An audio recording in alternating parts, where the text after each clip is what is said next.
Hi guys, again, this is Prati DC and welcome to my YouTube channel. Pag-usapan po natin ngayon ay tungkol po sa pagkakapirahan. Okay? Multi-purpose salary loan sa Pag-ibig. Minimum requirements po ni Pag-ibig para ikaw makapag-apply ng Pag-ibig multi-purpose loan ay dapat po kayo ay merong at least 24 months membership savings. Ang ibig sabihin po, meron po kayong at least dapat equivalent ng 2 years na hulog sa Pag-ibig. Ngayon, kung magpa-file po kayo at hindi naman po kayo consistently nakakapaghulog, make sure nyo lang na meron kayong at least 24 months na hulog at saka dapat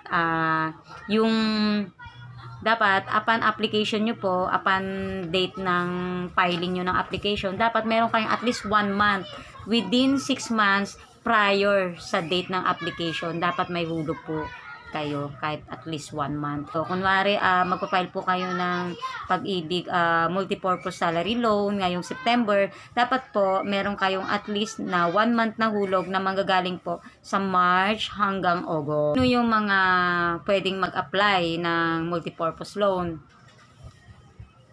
Okay, pag-usapan po natin para po muna sa mga employed member po muna tayo. Mamaya po pag-usapan natin paano po yung para sa mga self-employed or voluntary.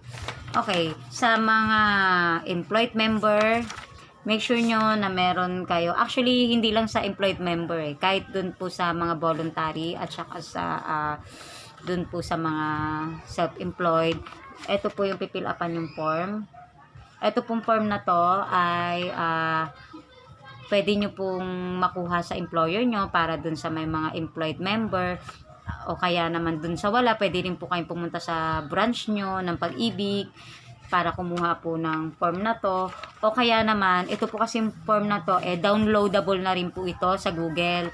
I-google nyo lang po yung form na to, downloadable at printable po siya. So, pwede rin po kayo mismo mag-print nito para pag pupunta kayo sa Pag-ibig, di na po kayo pupunta dun sa manghingi ng form. Naka-ready na po yung form nyo at may fill up na. So, pipila na lang po kayo doon para po sa application. Okay, balik tayo dito sa pag-fill up ng form. At dito po sa form na to, kung kayo po ay magda-download ng form sa Google or kayo po ay manghihingi po ng form sa employer nyo, make sure po na tamang version ng form yung makukuha nyo. Kasi marami po sa Google na application sa Pag-ibig loan, pero ang kailangan nyo pong ma-submit sa Pag-ibig yung latest na version po nila. Kasi po pag mali pong form yung napilapan nyo or old version po ng form, may tendency po pagpunta nyo doon, paulitin po kayo ng Pag-ibig ng form. So, para iwas hassle na rin din po, make sure na lang na tama yung napilapan yung form. Po nyo po yan. Dito pong portion sa taas ay personal info nyo. Dito po sa portion sa may bandang baba, para po yung sa employer, employer name, address, tapos dito po pipill upan nyo yung signature of applicant. Ito po papapirmahan po sa employer. Ito po full name nyo at signature sa taas. Meron din po ditong 2 witness. Kahit sino po nakakilala nyo pwede pong pumirma dyan, basta 2. Tapos kayo rin po ang pipirma dito. Full name and then signature po sa taas. Okay, tapos po sa mga employed, may 2 pong option para po makapag-submit po kayo ng proof of income or ang usually pong hinihingi kasi nila latest na 1 month payslip. So kung hindi man po kayo makapag-present ng latest 1 month payslip, since na may employer po kayo, pwede po yung in-charge, kung sino man po yung in-charge sa payroll nyo, pwede po sa kanyang papill upan tong portion na to sa likod. Ayan, sa likod po nito, meron po nakalagay dyan, certificate of net pay. Meron po naka-indicate siya na certificate of net pay. Sa taas po may nakalagay na name of borrower at saka for the month of. Let's say nagpa-file po kayo para po sa ngayong September po kayo nagpa-file. So kung 1 month na latest po ang kailangan ilagay ng employer nyo dyan. So ang ilalagay niya po dito ay for the month of August. Kasi kung September at hindi pa naman po tapos yung buong buwan ng September, so hindi pa po niya mailalagay kung magkano po yung sahod nyo or yung net pay nyo sa buong September. Kaya po ang pinaka-latest na months na pwede niya pong isulat dito ay August.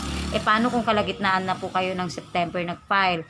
Ilalagay pa rin po niya dito ay for the month of August August, pero mag-present po kayo, let's say sumahod na kayo ng, kung 15/30 po sahod nyo, let's say sumahod na po kayo ng para sa 15, i-present nyo po yung payslip nyo for the month of September 15. And then, yung employer nyo, siya naman magsusulat dito ng for the month of August. O kaya naman, kung hindi po na-fill upan itong portion na to, at nag-file po kayo, let's say, ng September 16, i-complete nyo lang po yung payslip nyo ng para sa buong buwan ng August at saka po yung para po sa September na kung ano man po yung latest na meron kayo na payslip.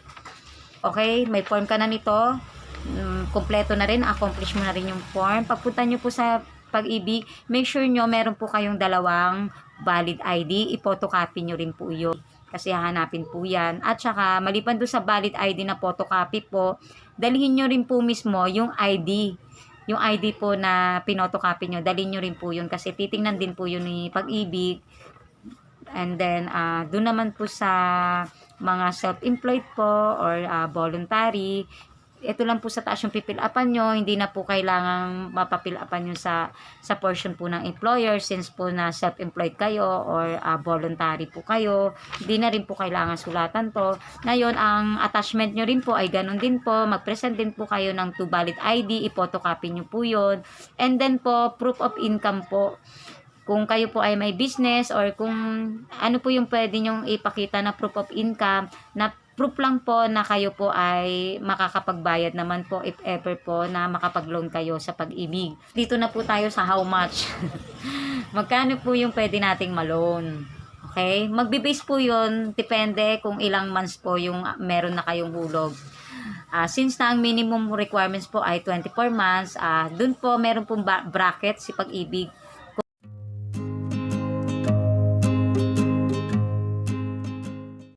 4 months to 59 months po na bracket, ang makuha nyo po doon, ang total accumulated value po ay at least up to 60%. Kapag naman po 60 months yung nahulog nyo hanggang 119 months, ang makuha nyo total accumulated value or yung tab na tinatawag ay up to 70%. Po kayong hulog na 120 months or equivalent po ng 2 years, ang total accumulated value po na pwede nyo makuha ay up to 80%. Ay meron na po kayong naihulog sa Pag-ibig na 30 months. 30 months time 200 pesos equals 6,000 times 60% equals 3,600. Yun po yung pwede nyo ma-loan. Kung kayo naman po ay na-reach nyo na po yung at least 120 months or yung equivalent po na 10 years na hulog sa membership savings sa Pag-ibig, ang magiging computation po niya ay 120 months times 200 equals 24,000 times ita-times po natin yon sa 80%, yun po kasi yung nasa bracket 100 equals 90,200. Yun po yung pwede nyo makuha. Kung meron pa po kayong mga topic na tingin nyo hindi ko pa po nababanggit dito sa video, pwede po kayo mag-suggest, mag-post lang po kayo ng comment sa baba. I-post nyo lang po doon kung ano pong klaseng topic yung gusto nyong i-upload ko sa next video ko. Don't forget to like, share, and subscribe po on my YouTube channel. Huwag na rin po kalimutan na i-click po yung bell notification button po para po ma-update ko rin po kayo, ma-notify kayo if ever po na meron po akong mga bagong videos na na-upload. Thank you so much. Again, this is Brati DC. Thanks for watching. Till next time. Bye-bye.